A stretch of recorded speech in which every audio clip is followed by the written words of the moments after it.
Olá, queridos alunos. Vamos começar então o módulo de preparação das observações de estágio 1, ok?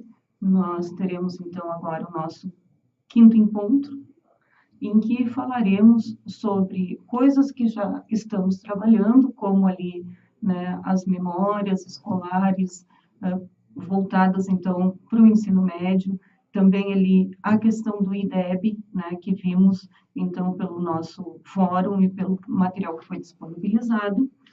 E hoje, então, além de falarmos sobre isso, vamos falar, então, como vamos chegar nessa escola e que tipo de observação é desejável que se faça aqui em estágio 1, tendo como ideia, né, aquilo que já conversamos, que entendemos a disciplina de estágio como um espaço de pesquisa. Então, nos dirigiremos à escola para aprender com a escola, para entender essa escola que hoje tem um outro ocupa, né, tem outras demandas e ocupa um outro espaço social, embora, né, a sua estrutura não se altere tanto com o tempo. E vamos depois, então, vocês são convidados a assistir um pequeno vídeo que está disponibilizado no nosso módulo, que trata, então, sobre a finalidade da escola. Ele pergunta para várias pessoas, né, voltadas, são pessoas situadas no Piauí, tá? Sobre a finalidade da escola. E entendemos que esse diálogo com diferentes realidades possa nos ajudar a pensar a escola como um todo, né? Quando falamos em escola, generalizamos, porém, há muitas diferenças de região, né? Das relações que se estabelecem, do modo como se trabalha, das teorias pedagógicas que são, e inclusive diferenças que são climáticas, que alteram, então, lá as questões dentro da escola. Bom, então, começando ali, né, quero dizer para vocês que separei aqui uma citação do Antônio Nova, que nos diz assim: o futuro tem muitos cenários, mas só um será realizado. Já houve um tempo sem escolas, e não sabemos se esse tempo regressará.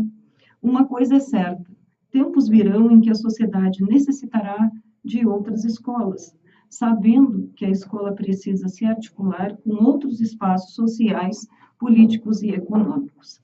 Esse é um texto, né, um trecho de um texto do Antônio Nova, de 1991, em que ele vai falar sobre as mudanças significativas da escola, né? A escola é algo que nunca muda, não muda porque não permanece a mesma, porque as pessoas que a compõem, elas entram e saem, há um movimento constante dentro da escola, e as pessoas que fazem a escola, elas representam a sociedade que temos. Então, a escola, ela não é uma ilha, inclusive temos um texto muito bom sobre isso, posso disponibilizar, um texto muito simples do Gabriel Persé, né, que trabalha com filosofia, que ele vai nos dizer: a escola não é uma ilha, a escola ela não está isolada de todo o resto.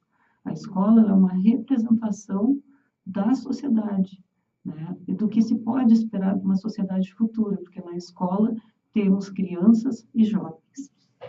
Então, né, iniciando nessa perspectiva de que a escola é esse espaço dinâmico, um espaço de movimento, um espaço que sempre está se constituindo, embora muitos elementos permaneçam os mesmos ao longo do tempo, né, outros mudam e alteram o que ocorre dentro de uma escola. Então, o importante, né, é que com as nossas memórias escolares, a gente se dê por conta de que não é possível, né? A gente tem que se despir do preconceito com relação à escola. Ao entrar na escola para fazer observação, nós não vamos lá julgar aquela escola. Nós vamos lá pensar sobre a escola, recolher elementos que nos permitam fazer um diagnóstico da escola, para que depois possamos fazer nossas práticas naquele ambiente, né? Esse é o momento que estamos vivendo. Então, vocês agora, em seguida, vão para as suas escolas escolhidas, né? Vão conversar com as direções, vão levar a carta de apresentação e vão solicitar esse espaço para estágio. que, devo dizer para vocês, a escola tem todo o direito de negar. A escola não é obrigada a aceitar estagiários, né? Mas nossas escolas sempre têm sido muito parceiras e acredito que nesse quesito nós não teremos problema, tá? Mas então, assim, o que que torna, às vezes, o estagiário um sujeito antipatizado dentro de uma escola? O fato de que o estagiário, às vezes, chega na escola com as respostas prontas para resolver problemas que ele pensa que são problemas da escola, né? Ele vai com o seu preconceito, com conceitos formados anteriormente, e não vai muito aberto para olhar a escola tal como ela é. Então, não consegue fazer um diagnóstico fiel da realidade e acaba propondo soluções para problemas que às vezes nem existem, ou problemas que estão além dos muros da escola, né? Citando já um outro filme que deve ser assistido, tá?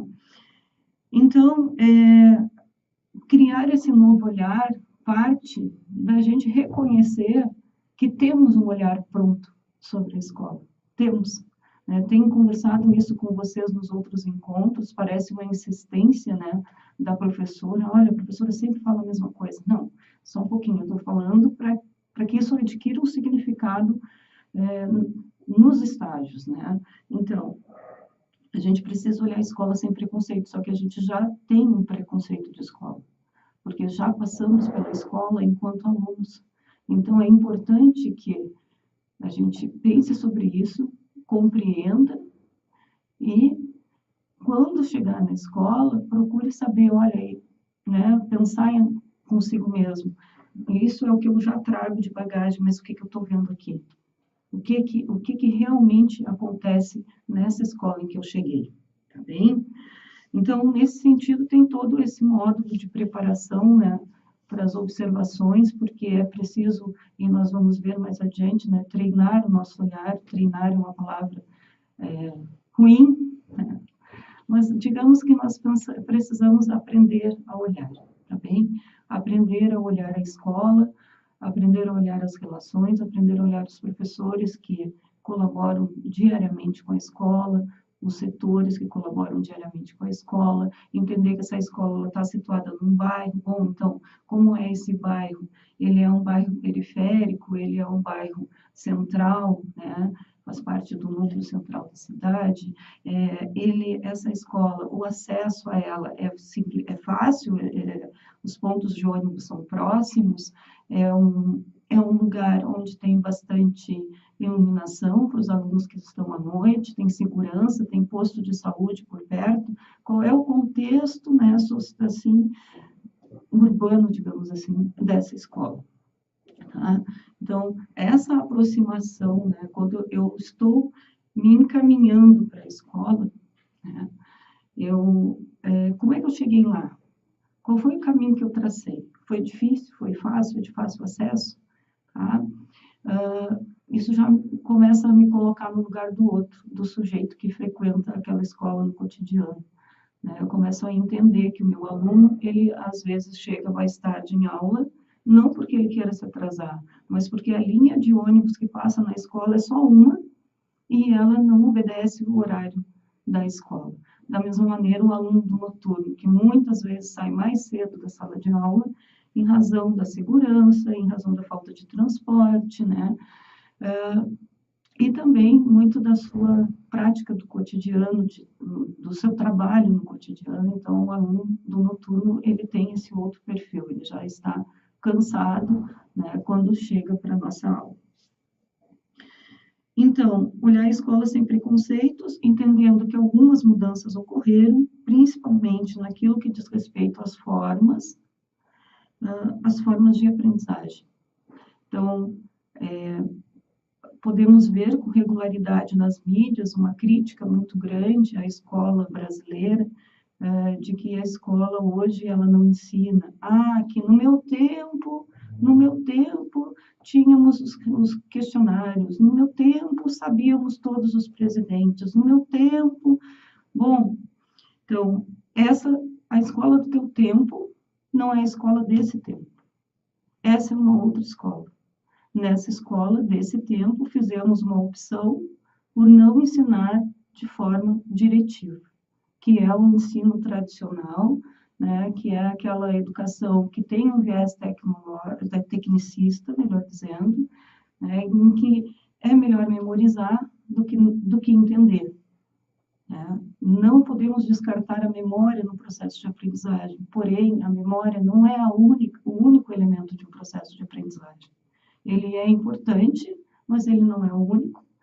Junto a ele, temos ali o fato de que é preciso fazer uma análise, né, ter uma compreensão, e não apenas memorizar um conteúdo, é preciso entender um conteúdo. E esse conteúdo, para ser entendido, esta professora e vários outros professores defendem que devem ser relacionados à vida do sujeito. Né? Deve ter uma ligação direta, é preciso enxergar, não a aplicação, mas é preciso enxergar que esse conteúdo, ele faz parte da nossa vida, mesmo que a gente, muitas vezes, não se dê por conta. Tá bem? E para a gente poder colocar mesmo o pé no chão da escola, todas as escolas brasileiras, elas passam, né, como vocês puderam ver desde 2007, por um processo que é de avaliação externa, e que vai gerar um índice, que é o Índice de Desenvolvimento da Educação Básica, IDEB. Né? O IDEB, ele aparece também nas mídias, sem explicação alguma, dá uma notícia, sai uma notícia do Jornal da Cidade, o IDEB das escolas municipais do município tal, alcançou tal índice. Bom, o que isso significa, né? Quais são as implicações? Tá? É um modo de avaliar, né? Medir a qualidade do aprendizado e pensar as metas, né, que já foram estabelecidas lá nos planos municipal de educação, no plano estadual de educação e no plano nacional de educação. Quer dizer, o Brasil tem feito um esforço nas políticas voltadas para a educação para que alcance os níveis de desenvolvimento de aprendizagem dos países considerados desenvolvidos. Estou usando a expressão aqui, desenvolvidos, que é a expressão que nós encontramos lá no site do próprio INEP, do MEC, né? Então, lá, o que diz? Que o Brasil tenta, até 2021, alcançar o índice X em determinado segmento da educação, que é, então, o índice atribuído aos que alcançam os países desenvolvidos, certo? Então, o que acontece? A notícia sai, a pessoa não sabe fazer aquela leitura, não sabe fazer a leitura daquele dado, não sabe o que isso implica, tá?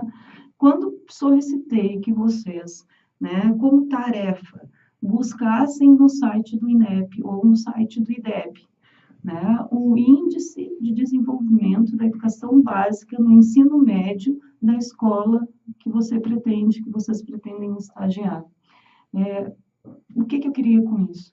Primeiro, né, eu queria que vocês conhecessem e começassem a utilizar essa ferramenta, né, saber ler esses dados e que tivessem curiosidade, por exemplo, de não só abrir da sua escola, mas de repente olhar qual é o índice de outros municípios para poder, ou de outras escolas do próprio município, para ter uma ideia mais ampla, né, de como está. Mas eu também, naquele momento, pensei que seria muito interessante que vocês vissem que se eu tenho, né, isso apareceu no nosso fórum, uma escola que ela está em crescimento de um índice de desenvolvimento de aprendizagem, a minha prática de estágio, ela tem que contribuir para que esse índice permaneça elevado, para que esse índice cresça. Qual é a minha contribuição como estagiário para esse desenvolvimento das aprendizagens ali? E aqui, né, das aprendizagens relacionadas à filosofia. Ou, né, quando encontramos escolas com um índice muito baixo no IDEB, no ensino médio, né, escolhemos aquela escola como escola de estágio, o que poderíamos, então, fazer como estagiários para contribuir para a elevação do índice de desenvolvimento de aprendizagem daquele espaço que me cedeu o campo de estágio. Então, nós temos que começar a nos comprometer com os espaços que ocupamos, né, ver com mais responsabilidade a atuação do estagiário. Um bom estagiário contribui muito com uma turma, mas um estagiário ruim pode perder uma boa parte de um processo que a escola vem fazendo. Então, isso é muito importante que vocês tenham claro, né, o compromisso de vocês com o estágio de vocês, e esse compromisso começa agora, embora esse estágio não seja de sala de aula, ele é o estágio que vai apresentar vocês para a direção da escola, vai apresentar vocês para a coordenação da escola, é o estágio onde vocês vão poder observar os adolescentes que futuramente serão seus alunos, né? Quais são as relações que estabelecem, que músicas gostam, como eles se tratam nas suas relações, quais são os assuntos que hoje, né, para eles são assuntos importantes de serem trabalhados. Então, eu entro como estagiário num estágio numa escola e começo a me apropriar das relações dentro da escola, começo a perceber que relações acontecem na escola. E isso é muito importante para que a minha prática, então, seja mais próxima da realidade possível. Tá? Então, o Brasil tem uma meta. O Brasil traçou um plano para o aumento da qualidade da educação. E isso passa por um esforço de nós, professores em formação, professores que já atuam, né, para qualificar, para que esse discurso de que a educação brasileira é ruim, não seja um discurso que continue nas próximas décadas. Então, há todo um esforço, e vocês sabem que é bastante complicado, né, essa questão das políticas nacionais para a educação, porque o Brasil é um país com diferentes contextos, muitas diferenças de território, muitas diferenças culturais, né, então é complicado quando tu tenta pensar o todo. Porém, né, o que se quer é aumentar a qualidade, e aumentar a qualidade passa, sim, pela prática dos professores em sala de aula, passa pelo comprometimento dos professores em sala de aula. Tá? Então, o país se dispõe a, até 2021, né, com publicação em 2022, ter um IDEB de 6.0 no ensino médio. A média do IDEB do ensino médio brasileiro é 3.5, como vocês puderam ver, né? E o interessante é que ainda, né, a gente veio naquela política, assim, de auferição dos índices de português e matemática, ou seja, são as questões básicas ali, se o sujeito é um alfabetizado, né, em matemática, se ele sabe fazer uso, né, da matemática na sua vida, se ele sabe fazer uso das ferramentas mais básicas da matemática, para depois, lá no ensino médio, poder, então, né, desenvolver a sua habilidade matemática, e também do português, leitura, interpretação de texto e escrita, né, gente? Então, assim, o que a filosofia pode contribuir com isso? Penso que a filosofia pode contribuir muito. Há muito me pergunto por que, por exemplo, os professores de filosofia não trabalham em sala de aula com filosofia da matemática, que pode ser uma coisa que interesse muitos alunos que têm um olhar, né, tem todo esse jeitão lá com a matemática e não gostam de filosofia porque não vem uma relação. Da mesma maneira, a filosofia auxilia a linguagem, né? Porque nós, na filosofia, lemos, escrevemos, conversamos, dialogamos. Então, isso tudo nós fazemos através da linguagem, da língua portuguesa, do uso da língua portuguesa no nosso cotidiano. Então, sim, a filosofia, embora a oferição seja por português e matemática, a filosofia pode contribuir muito. Então, vocês assistam esse primeiro vídeo, né?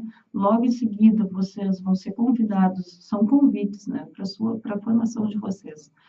Vocês são convidados a assistir o vídeo do Café Filosófico com a Viviane Mosé, que vai falar sobre a escola e o que a escola precisa aprender antes de ensinar, que é bastante interessante, e ela vai trazer, então, de uma maneira muito mais profunda, essa crítica à estrutura da escola, vai mostrar como isso está ligado a um ideal platônico, né, de que todos aprendam e algo que fica muito na abstração, não se concretiza, porque não é desse modo que as coisas funcionam. Então, eu recomendo que vocês assistam e continuamos, então, nos preparando para as observações nas escolas, ok? Até o nosso próximo encontro.